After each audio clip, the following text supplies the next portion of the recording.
안녕하세요. 호구 같은 남편에게서 탈출하게 된 40대 싱글맘 인사드려요. 살다 보면 저 사람 왜 저렇게 답답하게 사나 그런 생각을 하게 될 때가 있잖아요. 저는 제가 그런 생각을 하게 될 줄은 꿈에도 몰랐거든요. 그 호구의 주인공은 내 남편이었고 그런 호구를 털어먹는 나쁜 놈은 시댁이었거든요. 그런 남편의 환장할 만한 행동은 둘째 아이가 태어나고 약 100일이 지날 무렵부터 시작됐어요.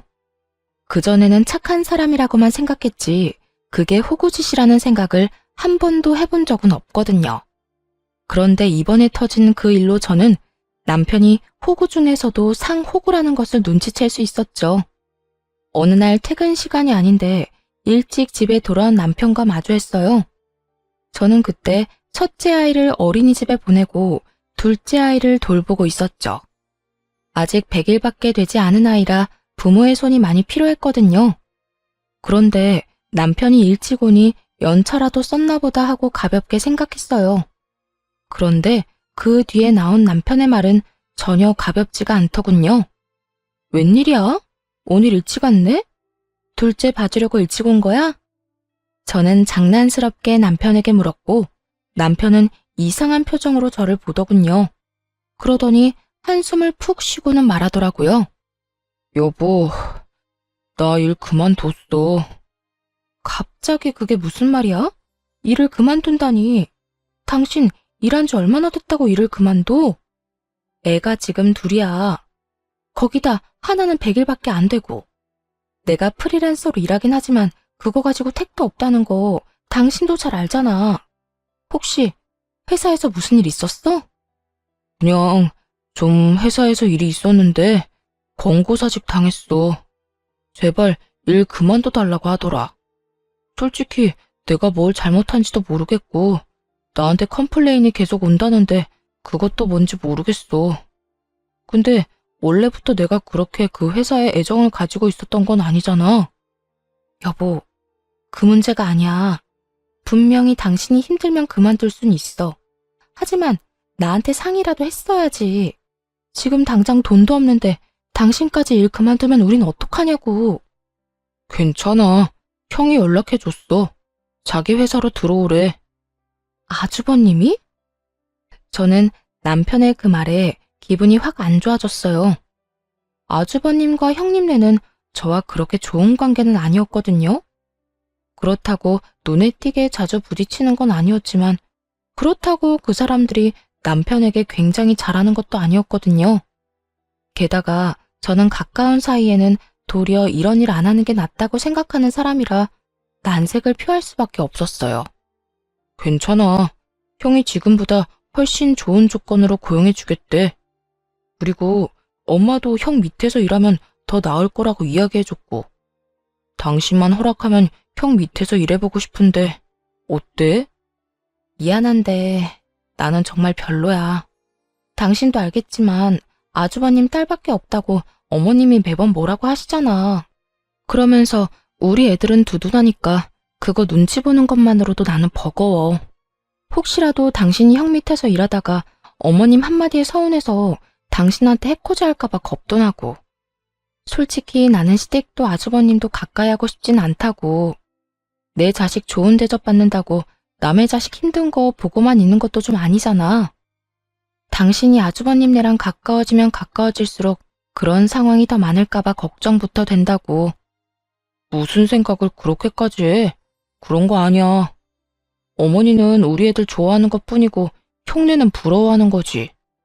그냥 그렇게 생각하고 치워. 그리고 지금 당장 어차피 일할 것도 못 찾아. 아니면 다른 일자리 찾을 때까지만이라도 형 밑에서 일 좀 할게. 당신도 그게 더 편하잖아. 한 달 돈 버는 것도 아까운 처지에. 확고한 남편의 의지에 저는 어쩔 수 없이 허락을 할 수밖에 없었어요. 제 허락이 없다 하더라도 남편은 할 것처럼 보였으니까요. 대신 제가 할 수 있는 말은 그것뿐이었어요. 근로계약서 꼼꼼하게 써. 그리고 계약서에 쓰여 있는 것만 해. 이상한 거 시키고 그러면 꼭 말하고. 난 좀 걱정이야. 당신이랑 10살 이상 차이 나는 형님이 당신을 얼마나 가볍게 보는지 아니까. 혹시나 아무거나 다 시킬까봐 그게 걱정이라고. 괜찮아, 그럴 일 없어. 형이 왜 나한테 그러겠어? 그럼 허락한 걸로 알고 형한테 이야기한다. 즐거워하며 자기 형에게 전화를 거는 남편을 보니 더 이상 뭐라 할 순 없겠더라고요. 그리고 남편도 애가 아니니 자기 앞가림 정도는 알아서 하겠지. 그런 낙관적인 생각도 하고 있었고요. 솔직히 그때는 애 둘을 보느라 진이 다 빠져서 더 깊게 생각하고 싶은 마음도 없었어요. 그런데 한 달, 두 달, 세 달이 지나가면서 저는 점점 제가 그때 남편을 말리지 못했던 것을 후회하게 됐어요. 남편이 아주버님 밑에서 일하면서 하루가 멀다 하고 회식에 야근을 하는 거예요. 이전 직장에서보다 더 많이요. 그러니 오롯이 집안일과 육아는 제 몫이 되어야 했고요. 프리랜서라 남편이 월급만 꼬박꼬박 갖다 준다면 애 보고 집안일하는 거 그렇게 문제는 없었거든요. 그런데 남편은 그렇게 야근과 회식을 하는데도 야근 수당 한 번 받아온 적이 없었어요. 딱 월급만 받아왔죠. 그렇다고 그 월급이 많았냐? 그것도 아니었어요. 300만 원도 안 되는 월급을 주면서 부려먹기는 한개 끝까지 부려먹히고 있는 거였죠. 남편에게 이야기하려고 몇 날 며칠을 벼르고 있는데 일주일 동안 새벽녘이 다 되어서야 들어오더라고요. 그런데 문제는 제가 아니라 저희 아들이었어요. 아들이 저녁마다 아버지가 보고 싶어 베란다에서 아빠를 기다리는 것이 화근이 됐죠. 애를 말리긴 했지만 애기는 아빠가 보고 싶다며 계속 떼를 썼고 그렇게 베란다에서 놀다가 초가을 찬바람에 결국 감기에 걸려버린 거예요. 아주버님 회사에 들어가기 전까지는 그래도 남편도 아이들에게 성실하고 좋은 아버지였어요. 첫째 아들과는 많이 놀아주기도 했고요. 그런데 둘째 아들이 태어나고 나서부터는, 아니, 아주버님 회사에 취직하고 나서부터는 아이들과 놀아준 일도 없고 아이들을 안아준 적도 거의 없었어요. 주말에도 쓸데없는 일로 불려가기 일쑤였으니까요. 그렇게 감기에 걸린 지 며칠 동안 저는 힘든 시간을 보내야 했어요. 첫째 아이가 감기가 걸리니 둘째 아이까지 감기가 걸릴까봐 분리를 시켰어야 했고 그걸 혼자 힘으로 해야 했으니까요. 결국 터지다 못해 남편에게 전화를 하려던 찰나 아들의 몸이 축 늘어지는 걸 발견했어요. 깜짝 놀라 체온계를 재보니 열이 엄청 올랐더군요. 39도까지 올라가는 열 때문에 깜짝 놀란 저는 남편에게 전화를 했어요. 남편이 집에 올 시간쯤이었거든요. 남편이 퇴근해서 집에 오면 아이 둘을 데리고 병원을 갈 생각으로 남편에게 전화를 한 거였어요. 당신 지금 어디야? 집에 안 와? 퇴근 시간이잖아. 뾰족하게 곤두서 있는 제 목소리에 남편이 신경질적으로 이야기하더군요. 갑자기 왜 전화해서 짜증이야? 나 오늘 회식이라고. 밥 먼저 먹든지 알아서 해. 내가 그깟 밥 때문에 전화한 줄 알아? 지금 첫째 열나서 병원 가야 해. 내가 애들 둘을 다 데리고 혼자 병원을 어떻게 가? 둘째가 아직 돌도 안 지났는데. 당신이 와야 병원이라도 갈 거 아니야. 나 없으면 아무것도 못해? 그럼 택시라도 타고 가. 네가 없어서 아무것도 못하는 게 아니라 이럴 때라도 좀 곁에 있으라고 전화를 한 거야. 네가 그러고도 아빠야? 애가 너 찾다가 감기 걸리고 열까지 나는데 제정신이면 회식 제쳐두고서라도 달려와야지. 나한테 애 다 맡겨놓고 너 도대체 뭐 하는 거야? 너 아주버님 회사 들어가고 이상해진 거 알아? 뭐 약점이라도 잡혀서 휘둘리는 거야? 아니면 나랑 헤어지고 싶어서 선 긋는 거야? 그런 거 아니야. 제발 좀 그만해. 어쨌든 나 오늘 일찍 못 들어가니까 당신 알아서 애 병원 데리고 가든지 해. 남편 목소리 너머로 들리는 아주버님의 웃는 목소리 때문에 저는 더 열이 받았어요. 남편이 제 이야기를 듣지도 않고 바로 전화를 끊어버리자 저도 열이 받을 대로 받았죠. 그래서 둘 다 엿 한 번 먹어봐라 하는 심정으로 시모에게 전화를 걸었어요. 그래, 무슨 일이냐 갑자기. 애가 아프다고 하지 않았어? 네, 어머님. 지금 아기가 열이 심해서 병원을 가봐야 할 것 같아요. 근데 애 아빠가 오늘 회식이라서 늦는다고 하네요. 죄송하지만 차가 없어서 그런데 어머님이 차 몰고 와주시면 안 될까요? 지금 둘째도 감기 기운이 있어서요. 뭐? 아니, 이 녀석은 애가 아프다는데 무슨 야근이야? 알았어. 잠깐만 기다리거라. 내가 차 몰고 가마. 시모는 참 옛날 사람이었어요. 남아 선호 사상 아시죠? 딸만 셋인 아주버님네 손녀들보다 저희 집 손자들을 더 관심 있게 지켜보셨죠. 그래서 가까이 하기 어려웠지만 그렇기 때문에 이런 때에 시모를 불러들인 거예요. 귀한 손주 내팽개친 남편놈과 아주버님 욕 좀 보시라고요. 시모가 차를 몰고 와서 부랴부랴 병원으로 갔어요. 첫째는 감기에서 폐렴으로 진행이 된 상황이었고 둘째도 감기 초기였죠. 폐렴이라는 얘기에 시모가 저에게 화를 내더군요. 너는 일하는 것도 아닌 게 도대체 집에서 뭐 하느라 애를 이 지경으로 방치를 시켜? 우리 귀한 손주들한테 무슨 일 생기면 어쩌려고 그래? 너 정말 정신 안 차릴 거니? 도대체 폐렴이 뭐야, 폐렴이? 어머님, 제가 열심히 하고 싶어도 할 수가 없는 게 현실이에요. 첫째가 왜 아픈지 말씀드릴까요? 첫째요. 아빠 보고 싶어서 베란다에서 아빠 기다리다가 초가을 날씨에 감기 걸린 거예요. 그런데 이 사람이 애가 그렇게 감기 걸린 걸 알고도 집에 들어오질 않고 매일 새벽에 들어오니 애기는 더 애 같아고 그러다 보니 폐렴으로 진행된 거고요. 이게 제가 막는다고 막아지는 일이에요? 애가 아빠 보고 싶다는 걸 그럼 어떻게 말릴까요? 그리고 저도 이제 마냥 애만 볼 수도 없어요. 남편 월급 300만 원도 안 되게 벌어오는데 지금 애들 독방 육아에 집안일까지 제가 다 해야 하고 생활비조차 제대로 나오지 않아서 저도 일해야 할 판이라고요. 그런데 더 열받는 건 이 와중에 회식을 자기 돈으로 하고 있더라고요. 남편 말로는 아주버님이 나중에 다 돌려준다고 얘기했는데 그 말만 벌써 2달째예요. 돈 돌려준 적 없고요. 제가 이렇게 살아서 뭐해요? 애는 아빠 기다리는데 아빠는 매일 회식에 야근이지. 야근 수당도 안 나와서 생활비는 매달 부족하지. 저 이번 달에 남편 얼굴 제대로 본 거 5일도 안 돼요. 어머님, 이런 식으로 일하는 게 맞나요? 아주버님 직장에 괜히 보낸 것 같아요. 애한테도 몹쓸 짓이고. 제 말에 시모가 깜짝 놀랐어요. 그런 상황이라고는 전혀 상상도 못하고 있던 것 같더군요. 노발대발한 시모가 당장 아주버님에게 전화를 걸더군요. 그리고는 당장 소아과 앞으로 오도록 이야기하더군요.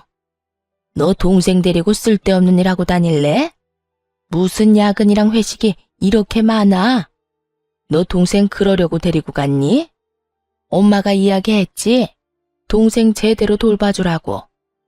너 때문에 빚 못 보고 살았어도 네 동생이고 우리 손주들 아빠야. 너 동생한테 잘해야 한다고 몇 번을 이야기했어? 이런 식으로 늦게까지 애 데리고 있지 마. 쓸데없는 일 가지고 우리 손주들이 아빠 보고 싶은데 아빠도 못 보게 하는 게 말이 돼. 그리고 월급은 왜 또 그렇게 적게 줘? 야근시켰으면 수당도 맞게 챙겨줘야지. 동생을 무슨 하인처럼 부려먹어? 어머니, 그런 게 아니고 직원들 사기 차원에서 그런 거고 돈은 곧 주려고 했어요. 야근도 회식도 한 달에 한두 번이면 되지. 곧 주려고 했어가 아니라 지금 당장 줘. 내가 보는 앞에서. 그리고 한 번만 더 우리 손주들 안 좋은 소식 들리면 그때는 너라도 용서 못해. 알아들어? 따끔한 시모의 말 때문인지 그 뒤로 남편의 야근과 회식은 확연히 줄었어요. 그리고 돈도 제대로 받았죠. 그것만으로도 좀 숨통이 트이더군요. 그러나 그 뒤로 아주버님은 저를 눈의 가시처럼 여기기 시작했죠. 그리고 그건 형님도 마찬가지였어요. 형님은 아주버님과 결혼해서 딸만 셋을 낳았어요. 요즘 같은 시대에 딸이 더 좋다고 하고 저도 딸을 원했지만 이 시댁만큼은 다른 나라 이야기였죠. 아들을 낳지 못한 것이 죄인이 되는 곳이 바로 이곳이었으니까요. 남편이 시모에게 인정을 받지 못해도 저희가 그나마 시댁의 도움을 받으며 살 수 있던 것은 저희 두 아들 덕분이기도 했어요. 형님네가 아들이 없으니 자연스레 시모의 관심이 저희 아들들에게로 향했으니까요. 그런데 그 심호의 관심이 이런 무참한 일을 불러일으킬 줄은 저도 상상조차 못했어요. 제가 졸도할 만큼 충격적인 소리를 들은 건 둘째가 돌이 될 무렵이었어요. 그게 무슨 말이야? 우리 애들을 아주버님 집에 입양을 보내자고? 당신 미쳤어? 그게 왜 미칠 일이야? 형님네 딸밖에 없잖아. 그래서 어머니가 우리 애들 둘 중에 한 명을 형 아들로 보내자고 말씀하셨어. 벌써 오래전부터 어른들 사이에 이야기 나왔던 걸로 아는데? 아니, 그런 걸 왜 어른들이 결정하는 거야? 우리 애들 일이잖아. 애들이 어떻게 하고 싶은지 물어봐야지. 그리고 아직 어린애를 엄마와 떼어놓는다고? 상식적으로 이해가 가? 다 커서 데려간다고 하면 애한테 물어보기라도 하지. 어릴 때 데려가겠다는 건 나랑 연을 끊어놓겠다는 거랑 뭐가 달라? 아무것도 모를 때 보내는 게 낫지. 그리고 생각해봐. 별거 없는 우리 집에서 지내는 것보다 형님네에서 누릴 거 다 누리면서 지내는 게 더 낫다고 생각하지 않아? 그건 당신 생각이지. 지금 애들한테는 정서가 더 중요해. 근데 거긴 지금 이미 3명이나 자식이 있잖아. 게다가 당신 아주버님이랑 형님이 우리 애한테 잘해줄 거라고 생각해? 여태껏 딸만 낳았다고 어머님한테 그렇게 구박을 받은 형님이? 갑자기 아들 생기면 잘 됐구나 하고 잘해줄 거라고? 당신 바보야? 그건 네 편견이고 그런 식으로 좀 생각하지 마. 어디 모르는데 보내냐? 그런 것도 아니잖아. 다 지들 좋으라고 하는 일인데 당신도 너무 고깝게 보지 말고 이해를 좀 하려고 노력을 해. 아니, 난 절대 못해. 나는 우리 애들 다른 데 입양 보낼 생각 없어. 당신이 만약에 우리 애들 계속 다른 사람한테 넘기려고 하면 난 절대로 당신 용서 안 할 거야. 무슨 일이 있어도 애들만은 지킬 거라고. 아, 됐어. 됐으니까 그만 이야기해. 어차피 당신이 거절하든 말든 그렇게 될 일이야. 부모님이 그렇게 하자고 했으니까 당신이 싫어해도 그렇게 될 거야. 여보, 야! 남편은 제 말도 듣지 않고 나가버리더군요. 이 인간이 정신을 놨나 싶었어요. 어떻게 자기 자식을 이렇게 아무렇지 않게 보낼 생각을 해요? 이미 애가 셋이나 있는 집에 저희 애를 보내자는 것도 마음에 안 들었고 저희 아들에게 안 좋은 감정을 가지고 있는 형님네라는 것도 더 마음에 안 들었어요. 죽었다 깨어나도 저는 아이를 그 집에 보낼 생각은 없었어요. 그런데 그날 남편과 싸운 저녁 남편이 사용한 카드 내역이 제 폰으로 날아왔더군요. 평상시에는 쓰지도 않는 제 이름으로 된 카드였는데 무슨 정신인 건지 그 카드를 사용한 것 같더라고요. 그런데 그 내역이 모텔이었던 거죠. 집에 원자폭탄 수준의 폭탄을 터뜨려 놓고 모텔이라니. 기가 차서 말도 안 나왔지만 순간 이걸 이용하면 나중에 애 때문에 우리가 이혼하게 되더라도 좋은 변명거리가 되지 않을까 하는 생각에 그 다음 날부터 몰래 남편의 뒷조사를 부탁했어요. 그리고 저는 일주일 만에 아주 중요한 사실 2가지를 알게 됐죠. 남편이 웬 젊은 여자를 거래 내역에 나온 모텔에 데려다 준 건 맞더라고요. 그런데 알고 보니 그 여자는 남편의 상간녀가 아니었어요. 조사한 사람들에 의하면 그곳에 나타난 사람은 다른 사람이고 그 사람이 같은 직장 사람이라고 했어요. 그 사람이 보여준 사진을 보고 충격을 받았어요. 그 사진 속 남자는 아주버님이었으니까요. 아주버님이 젊은 여자와 바람을 피고 있었고 더 조사를 해보니 그 여자와 아주버님 사이에 아들도 하나 있더군요. 저는 속으로 잘 됐다 하고 외쳤어요. 저 남자아이가 아주버님의 아이라면 굳이 저희 애들을 데려갈 필요가 없으니까요. 그 애를 데려오면 저절로 모든 문제가 해결될 일이었죠. 그리고 며칠 지나지 않아 시모가 저희를 집으로 불렀어요. 남편이 아무 말 없이 자연스럽게 행동하는 걸 보니 아마 저희 애들을 아주버님의 호적에 올리는 일로 부르는 것 같더군요. 저는 마음을 단단히 먹었어요. 제가 앞으로 할 일이 형님네 집안을 풍비박산으로 만드는 한이 있더라도 제 아이들을 지키겠다고 다짐했으니까요. 자, 다들 왔으니 이야기해볼까 한다. 첫째야, 너희 집에 아들 들어설 일이 없어 보이니 둘째 내 아들 둘 중에 하나를 데려가거라. 그리고 네 호적에 넣고 네 자처럼 키워. 이 아버지가 이룩한 거, 네 조부모님이 이렇게 만든 거 모두 장남 장손에게 물려줄 거다. 그런데 지금 대를 이을 아들을 네가 낳지 못하고 있으니 조상님 뵐 낯이 없어. 이렇게 시간 끌지 말고 아직 애들 어릴 때 너희들 자식으로 데려가서 열심히 키워. 그 이야기에 저보다 더 깜짝 놀란 사람이 형님이었어요. 미리 언지를 받았던 저와는 달리 그런 이야기를 들은 적도 없던 모양이더라고요. 형님이 비명 같은 소리를 지르며 말하더군요. 어머님, 그게 무슨 소리예요? 요즘 세상에 아들, 딸이 뭐가 그렇게 중요해요? 저희 딸들 중에 뛰어난 애도 얼마든지 많고 제 아버지 회사 이어받겠다고 하는 애들도 있어요. 그런데 굳이 조카까지 데려와서 저희가 키울 필요가 있나요? 그럼 네가 아들을 낳지 그랬냐? 아들 하나 낳아주지도 않으면서 시집가면 출가 외인 될 딸년들만 주렁주렁 낳아놓고 넌 도대체 무슨 배짱으로 그런 얘기를 하니? 옛날 같았으면 너는 둘째 낳고 이미 친정으로 돌아갔을 팔자야. 어머님, 그래도 이건 너무하세요. 남의 애를 키우라는 말을 어떻게 이렇게 쉽게 하세요? 저보다 더 발악하는 형님을 시모가 싸늘한 눈길로 바라보더군요. 시모 눈에 형님은 죄인이나 다름없었으니 어쩔 수 없었어요. 형님이 무슨 말을 해도 듣지 않을 게 뻔했어요. 어머님, 제가 드릴 말씀이 있어요. 아주버님한테 아들이 없다는 이유로 지금 저희 애들 아주버님 아들로 입양시키겠다는 거잖아요. 그렇게 안 하셔도 될 것 같은데요. 그게 무슨 말이냐? 첫째는 딸만 셋이야. 딸한테 다 물려주자는 말이야? 대 끊기게 하고. 아니요, 그게 아니라 사실 얼마 전에 저희 남편이 제 카드로 모텔을 간 적이 있더라고요. 그래서 남편이 바람이라도 났나 싶어서 조사를 했더니 남편이 바람난 게 아니라 다른 사람이 바람이 났더라고요. 그 바람난 사람이 아주버님이었고요. 그런데 아주버님이랑 상간녀 사이에 아들이 하나 있더라고요. 아주버님이랑 무척 친해 보이던데? 그 아이 아주버님네 아들 맞죠? 뭐라고? 죄수씨, 동서, 도대체 무슨 말을 하는 거야? 제 말에 집안이 한바탕 뒤집어졌어요.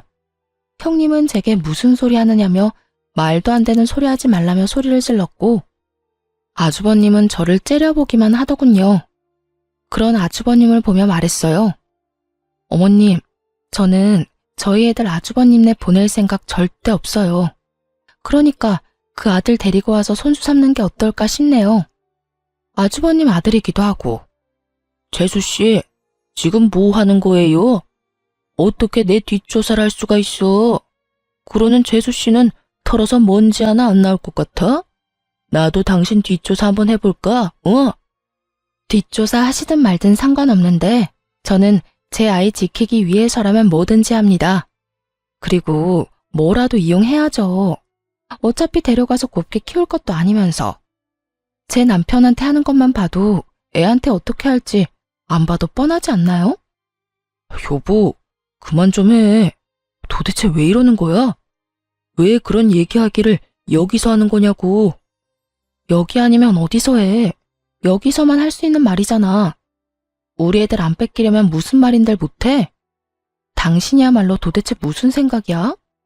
애들을 어떻게 그렇게 쉽게 준다 말해. 애는 너 혼자 낳았어? 야, 안 되겠다. 너 재수씨랑 이혼해. 어떻게 사람이 사리분별도 못하고 집에 논란만 일으키는지 모르겠네. 당신 진짜 이런 식으로 나오면 형님 말대로 나 당신이랑 이혼할 수도 있어. 이혼? 나야말로 원한다 이 정신 나간 놈아. 당신이랑 결혼 생활 유지해봤자 내 새끼 남의 집에 뺏기는 거밖에 더 있어? 나는 내 새끼 절대로 뺏길 생각 없어.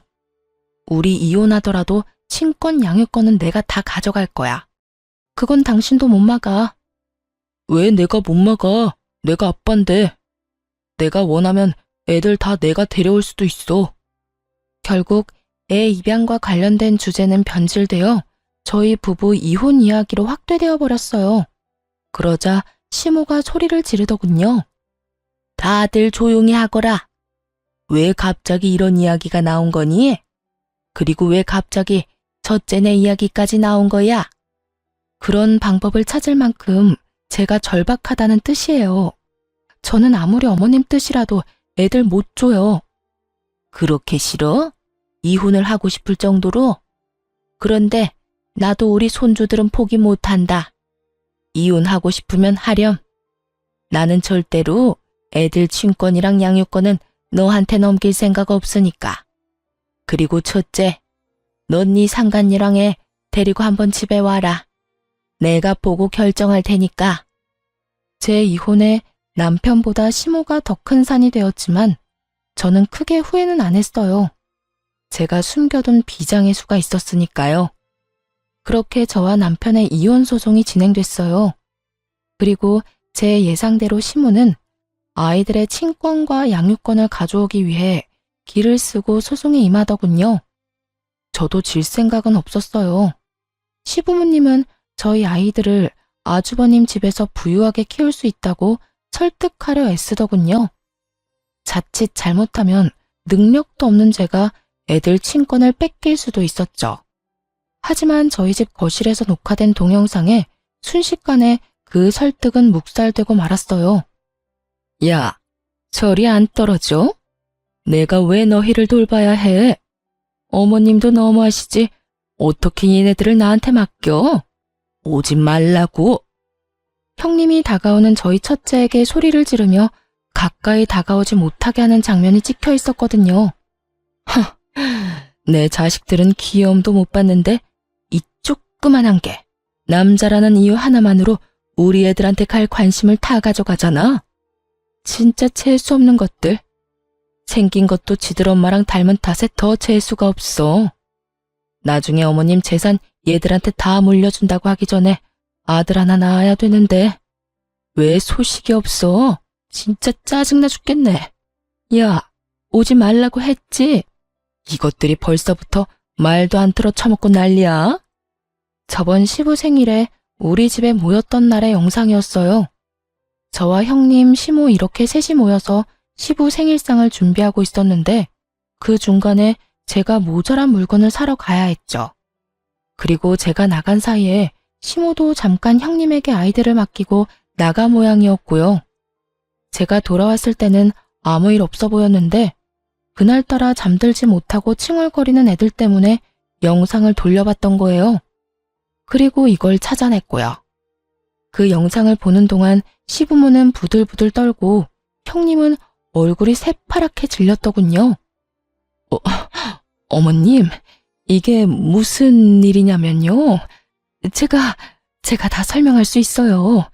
그냥 애가 너무 가까이 붙는 바람에 다칠까봐. 그만. 네 말 따위 듣고 싶지도 않다. 내가 손주를 얼마나 귀해하는지 알면서도 저딴 짓을 해? 그리고 이 이혼 소송하면서 나는 애를 너희들이 키울 거라고 이미 말해놨어. 이걸 안 봤으면 내 손주들이 너한테 핍박받으면서 괴롭게 크는 꼴만 봤겠구나. 이제 아시겠죠? 시댁 어르신 두 분은 연세 때문에 안 될 거고 형님네는 우리 애들 잘 키울 수 없는 환경이고 그리고 저 사람은 자기 자식을 다른 집으로 입양 보내자고 하는 놈이니 양육자가 될 수 없죠. 그러니 잘 아셨으면 이 정도에서 물러서시는 게 어때요? 저희 애들 말고 데려온 애 있잖아요. 아주버님네 아들. 차라리 그 애를 자식으로 들이세요. 저희 애들 불쌍하게 만들 생각 마시고. 그 애는 자식으로 들이려니 자기도 같이 이 집에 들어오는 게 아니면 싫다는구나. 내가 첫째 며느리 생각해서 여태까지 그 애 들이는 거 그다지 좋게 생각하지는 않았는데 오늘 이 영상을 보니 생각이 좀 달라지네. 시모의 차가운 눈빛이 형님을 훑고 지나갔고 형님의 얼굴이 차갑게 굳었어요. 어머님, 아니죠? 설마 그 여자 진짜로 이 집에 앉힐 생각이세요? 내가 왜 못하니? 너희 이혼시키면 그 여자도 이 집에 들어올 자격은 충분하지. 내가 가만 보니 자식은 제 어미가 키워야겠더구나. 어린 것 핍박하는 널 보니 그런 생각이 더 들어. 결국 시모 눈밖에 난 형님이 눈물을 주룩주룩 흘리며 시모에게 안 된다고 소리를 지르더군요. 그렇게 저의 이혼은 양육권, 친권 모두 제가 가져온 것으로 마무리가 됐어요. 저는 아이들을 데리고 분할된 재산과 위자료를 받고 친정으로 돌아가기로 했어요. 그런데 편안해진 건 저뿐이었더라고요. 시댁은 여전히 난리가 난 상황이었죠. 저번에 저희 부부 이혼 소송 도중에 시모가 아주버님과 형님에게 이혼을 하라고 한 것 때문인지 상간녀가 아주버님 집을 자기 집처럼 들어왔거든요. 미래의 시어머니가 그러라고 했다면서요. 그런데 그렇게 밀고 들어온 날 형님도 무슨 생각인지 시모에게 상간녀의 아들에 대해 친자 검사를 해보라고 했다는 거예요. 철두철미한 시모도 그 말에 일리가 있다 싶었겠죠. 처음에야 장남에게 장손이 생겼다는 말을 듣고 반색하며 반가웠을지 몰라도 남의 씨를 데려온 거면 끝나는 거잖아요. 그렇게 검사를 맡겼는데 결과가 나온 날이 공교롭게도 시모가 저희 아들들과 마지막으로 얼굴 보며 인사하고 싶다고 했던 날이었던 거죠. 그 덕분에 저는 그 집안에 든 망조를 고스란히 목격했고요. 글쎄 검사 결과가 친자 불일치로 떴어요. 아주버님의 아들이 아닌 거죠. 그 일로 기세등등해진 건 형님이었어요. 어머님, 보셨죠? 저 상간녀가 다른 놈에 낳아놓고는 남편 자식이라고 우기는 거. 우리야말로 뻐꾸기 자식을 키울 뻔했어요. 형님은 상간녀를 비웃으며 그렇게 말했지만 상간녀도 지지 않더군요. 상간녀는 피식 웃더니 형님에게 말했어요. 그러는 자기는 굉장히 순결한 척하네. 당신이 나보다 더하면서 어떻게 된 게 애 셋이 전부 남편 자식이 아닐 수가 있대? 그렇게 내놓은 것은 세 딸과 아주버님의 친자검사 결과였어요. 집에 쳐들어와서 뭘 하나 싶었는데 형님네 딸 셋의 친자검사를 맡긴 거였더라고요. 자기 자식이 아주버님의 친자가 아니라는 사실을 알고 물귀신 작전을 쓰려는 생각이었던 것 같더라고요. 내가 아니면 너도 못 가진다. 뭐 그런 생각이었겠죠. 어머님, 아니에요. 설마 애들이 남편 자식이 아닐 리가 없잖아요. 정말로 믿어주세요. 네? 이 미친 것들이 전부 입 닥쳐. 그래, 정리해보면 여기 이 자리에 내 손주가 아니라고 판명된 아이가 넷이나 된다는 거야? 그것도 처대 자식들만. 그렇죠. 그리고 솔직히 저도 좀 억울한 게 제가 이 사람 자식 낳아주고 싶었어요. 그런데 이 사람 무정자증인 거 아세요? 내가 아는 병원 통해서 슬쩍 확인해 본 거예요. 우리한테 뭐라 하실 게 아니라 씨 없는 당신 자식한테 뭐라고 해야지. 아주버님의 상간녀는 아주 거침이 없더군요. 이왕지사 이 집안에 못 들어오게 된 거 아예 다 망쳐놓을 생각으로 입을 떠벌리더라고요. 시모가 완전 열이 받아서 상간녀를 내쫓았어요. 그리고 아주버님에게 화를 내더군요. 넌 도대체 뭐 하는 놈이야? 여태껏 네 몸 상태 하나 확인도 못해? 자식이 네 자식처럼 안 생긴 것 같다는 생각도 못했어? 왜 그 모양이야? 우리가 지원을 해주면 지원해주는 만큼만이라도 돌아오는 게 있어야 할 거 아니야? 지금 네 꼴을 좀 봐라. 마누라도 심지어 네 애인마저도 너를 호구로 삼았잖아. 어머니, 제가 당하고 싶어서 당했어요? 쥐들이 속이려고 하는데 제가 어떻게 안 속아요? 너 당장 병원 가서 진짜로 네가 무정자증인지 알아와. 지금 당장. 그리고 첫째 며느리 너. 아니지. 이제는 며느리도 아니지.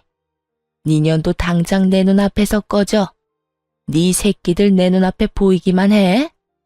시모의 서슬퍼런 노성에 형님도 후다닥 도망갔고 아주버님도 사라졌죠. 저는 태풍같이 지나간 시댁 거실에서 전 남편과 조용히 앉아 있었어요. 오늘이 마지막 날이라는 생각에 가벼운 마음으로 왔는데 이런 즐거운 구경을 할 줄은 몰랐거든요. 속으로는 웃으며 겉으로는 최대한 차분한 표정으로 앉아 있었어요.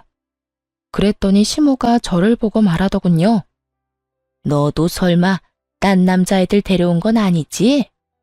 그렇다고 보기엔 애들이 둘째 어릴 때랑 똑 닮긴 했지만 이 사람 아이 맞아요. 검사는 해도 상관없는데 검사 후에 애들 데려가지는 못하실 거예요. 저희 이혼했잖아요. 애들 친권은 제가 가지기로 했고. 시모 눈에 후회가 가득 맺히더군요. 이럴 줄 알았으면 그때 무리를 해서라도 애들을 데려왔어야 했다는 표정이었어요. 시모가 전 남편에게 묻더군요. 그러면 너는 정상이겠지. 올해 안에 여자 데려와서 결혼해서 아이 낳도록 해봐. 아들만 낳으면 내가 다 지원해 줄 테니. 어머니, 그런데 어쩌죠? 저 이미 묶었는데요. 그 말에 시모 눈이 동그래지더니 소리를 질렀어요. 뭐를 묶어? 너 설마 진짜로 정관 수술한 거야? 미쳤어? 왜 네가 그딴 걸 해? 왜? 그야 아들이 둘이나 있으니까 더 이상 아들 낳을 필요는 없겠다 싶어서 그냥 묶은 거예요. 저희 형편에 애만 더 늘면 뭐해요? 흥분의 집에 애 늘면 더 가난해지기밖에 더 하겠어요? 왜 네가 흥분의 집이야? 우리가 흥부야? 요즘 어느 흥부가 건물 가지고 있어? 그치만 그거 저한테 주실 생각 없잖아요. 지원도 다 형한테만 해주고 저는 관심 밖이었잖아요. 결혼할 때도 저희한테 도움 준 것도 없고 생각해보니 진짜 아무것도 해준 게 없잖아요. 형 반만이라도 해줬으면 제가 이런 꼴이진 않겠죠. 말을 하다 보니 빈정이 상하고 자신의 현실이 떠올랐는지 전 남편이 시모에게 대들면서 큰 소리를 치더군요. 그런 둘째 아들 반항을 처음 겪었는지 시모 얼굴이 거의 황당과 경악으로 물들었어요. 너 지금 엄마한테 그게 무슨 말버릇이야? 네가 어떻게 우리한테 그런 말을 해? 키워주는 애도 모르는 배은망덕한 놈. 전 남편과 시모가 한바탕 싸우기 시작하자 저는 그 사람들 몰래 애들 데리고 빠져나왔어요. 그리고 그 뒤로는 그 사람들 소식도 못 들었죠. 궁금하긴 했지만 관심 끊었어요. 지들이야 지지고 볶든 저랑 뭔 상관이에요. 저는 제 갈 길만 열심히 찾아가면 그만인데. 그런데 시부모와 남편이 우리 애들 보고 싶다며 얼굴만이라도 보고 싶다고 하더군요. 우리 애들이 보고 싶어? 어머님이 보고 싶은 거 아니고? 당신은 애들을 남의 집에 넘겨도 되는 애들한테 별 생각 없는 인간이잖아. 내 말 틀려? 그 일은 진짜 미안하다고 생각하고 있어. 형수님이 그런 사람인지도 몰랐고, 형도 그런 일이 있었던 건지도 몰랐으니까. 이혼했지만 면접 교사권이 있으니 어쩔 수 없이 만났어요. 그런데 시모도 같이 나왔더라고요. 제가 그 집에서 나오기 직전까지만 해도 싸우고 있던 두 사람이 화해를 한 건지 임시로 휴전을 한 건지는 모르겠지만 분위기는 나빠 보이지 않더군요. 그런데 두 사람이 하는 말이 더 웃겼어요. 예, 내가 참 미안했다. 애들을 남의 자식으로 보내는 게 엄마 입장에서 얼마나 힘든지 생각도 못했어. 그냥 그렇게 가면 애들한테는 더 좋을 거라는 생각만 했지. 변명하는 건 아니지만 그렇게 첫째 아들로 입양되면 우리 전 재산 다 물려주려고 했으니까. 그러니까 우리 의도가 그렇게 나쁜 것만은 아니었다는 걸 네가 알아줬으면 좋겠구나. 그리고 앞으로 첫째 며느리가 했던 그런 나쁜 일은 절대 없을 거야. 앞으로는 이라는 단어가 무척 거슬리더군요. 그래 여보, 나도 미안해. 형이 그런 사람인지도 몰랐고 형님도 그런 사람인지 몰랐지. 저 애들 데리고 다시 돌아오면 안 돼? 우리가 더 잘할게. 엄마도 우리 애들한테 다 지원해준다고 했고. 아니, 난 싫어. 자식들한테 사랑 없는 아빠랑은 같이 살고 싶어도 그렇게 못 살아. 이미 신뢰가 다 깨져버렸으니까. 여보, 잘 생각해봐. 아니면 애 하나라도 형 밑으로 넣어주면 안 돼? 대신 부모님이 형 말고 우리 애한테 유산 다 물려주신다는데. 엄마가 우리 애들 친자검사 다 했는데 내 자식이라고 결과 나와서 다 해주신대. 저 모르게 친자검사까지 했다는 말에 헛웃음이 나오더군요. 그 와중에 또 저를 의심해서 그런 짓까지 했다는 게 너무 가소롭고 짜증나서 열받았지만 전 남편이 다시 자기 형 밑으로 애 넣겠다는 말에는 참지 못하겠더라고요. 너 진짜 웃긴다. 또 친자 검사는 언제 했대? 의심됐으면 그냥 의심하고 말지. 그랬으면 이렇게 우리 애들 나 찾아와서 그딴 미친 소리는 안 했을 거 아니야. 그래, 우리 애가 네 핏줄인 건 맞아. 그건 빼도 박도 못하는 진실이지. 그런데 왜 굳이 또 아주버님 밑으로 애를 넣으려는 거야? 정신 나갔어? 네가 키우겠다고 했으면 단 1초라도 생각이라는 건 해봤을 거야. 그런데 아주버님은 절대 안 돼. 넌 그렇게 당하고도 아주버님을 몰라? 여보, 형 욕하지 마. 형도 이번에 많이 반성했어. 그런 일 벌인 건 형이 잘못한 일이지만 그렇다고 우리한테 직접적으로 폐를 끼친 적도 없잖아. 그래, 예, 그게 중요한 거지. 걔 마누라가 잘못한 거지 걔가 잘못한 건 아니잖니. 그러니까 너도 오해를 풀고. 두 분 다 여태껏 모르고 계시네요. 이렇게 순진하실 수가. 그렇게 믿고 따르던 당신 형님, 어머님 아들이 어떤 짓을 했는지 제 입으로 알려드려요? 뜬금없는 제 말에 둘 다 무슨 소린가 싶어 눈치만 보더군요. 그래서 제가 확 질렀죠. 당신 회사 권고사직 당한 거 누가 당신 이름으로 컴플레인 거는 바람에 권고사직 당했다고 했지? 그거 누가 그런 건지 알아? 당신이 그렇게 믿고 있던 당신 형님이 한 짓이야. 뒤로 손 써서 계속 컴플레인 넣은 거 당신 형님이라고. 미친 거 아니야? 우리 형이 왜 그런 짓을 해? 그래, 아들이 그런 일에서 뭘 얻는다고 그런 짓을 하니? 분명 네가 잘못 알고 있는 걸 거야. 네가 과대망상인 거지. 그럼 확인 한번 해보실래요? 저는 그 자리에서 폰을 꺼내 아직까지 저장되어 있던 아주버님 전화번호로 전화를 걸었어요. 무슨 일로 전화했습니까? 우리 사이에 전화 같은 거 할 일은 없을 텐데. 한 가지 너무 궁금한 게 있어서 전화했죠. 우리 남편 왜 일 그만두도록 만들었어요? 아니, 이혼까지 했으면서 이제 와서 그건 왜 궁금합니까? 저도 이유는 알아야 속이 편하죠. 그건 저도 알아야겠어요. 말씀해 주실 수 있나요? 말 못할 것도 없죠. 어차피 그놈이랑 연락도 안 할 거 아닙니까? 아니, 인간적으로 재수 씨가 잘못하긴 했잖아요. 그쪽 애들 때문에 갑자기 부모님이 동생한테 관심 가지는 것도 눈에 거슬렸고, 동생이 또 워낙 유명한 호구 아닙니까? 부려먹기 딱 좋잖아요. 이혼할 때까지는 잘 써먹었는데 이혼하고 충격을 좀 받았는지 요새는 조금 제정신으로 돌아왔던데요. 뭐 솔직히 그렇게 부려먹을 때는 재수 씨도 같이 괴롭힐 수 있어서 좋았으니까 지금은 그렇게 과하게 괴롭힐 일도 없고. 절 괴롭힐 목적이었으면 이혼하고 그 사람 놔줬어도 됐잖아요. 그런데 여전히 그 회사 다니던데 왜 그런 거예요? 참 순진하시네. 내 밑에 있어야 부모님 유산을 내가 다 가질 수 있는 거 아니겠어? 그 자식이 내 눈밖에 나면 뒤로 딴 주머니 찰지도 모르고 내가 자식이 없어서 어떻게 될지 모르잖아. 오늘 내일 하는 놓친 애들 곧 있으면 세상 하직할 텐데 그러면 재산은 다 나한테 와야지. 그딴 놈한테 한 푼이라도 넘어가는 건 낭비야, 낭비. 내가 여태 부모님한테 왜 잘했는데? 그 유산 때문인데 막판에 동생 새끼가 추월하도록 놔두는 게 말이 되겠어? 저는 그 이유까지 스피커폰으로 전 남편과 시모에게 모조리 들려줬어요. 그리고는 어깨를 으쓱했죠. 시모와 전 남편의 분노는 상상을 초월했어요. 이 미친놈이 동생을 그렇게 생각하고 있었단 말이야? 씨도 없는 주제에 재산을 다 가로챌 생각까지 하고. 내가 너한테 잘해주는 게 아니었다. 그게 아니었어. 어머니? 어머니가 왜 재수 씨랑 같이 있어요? 나 내일부터 회사 안 나갈 거니까 퇴직금이랑 여태 야근하고 못 받은 돈 다 정산해서 돌려내. 안 주면 노동청에 신고할 거야? 그리고 2번 다시 나한테 형이라고 불릴 생각하지도 마. 이 나쁜 새끼.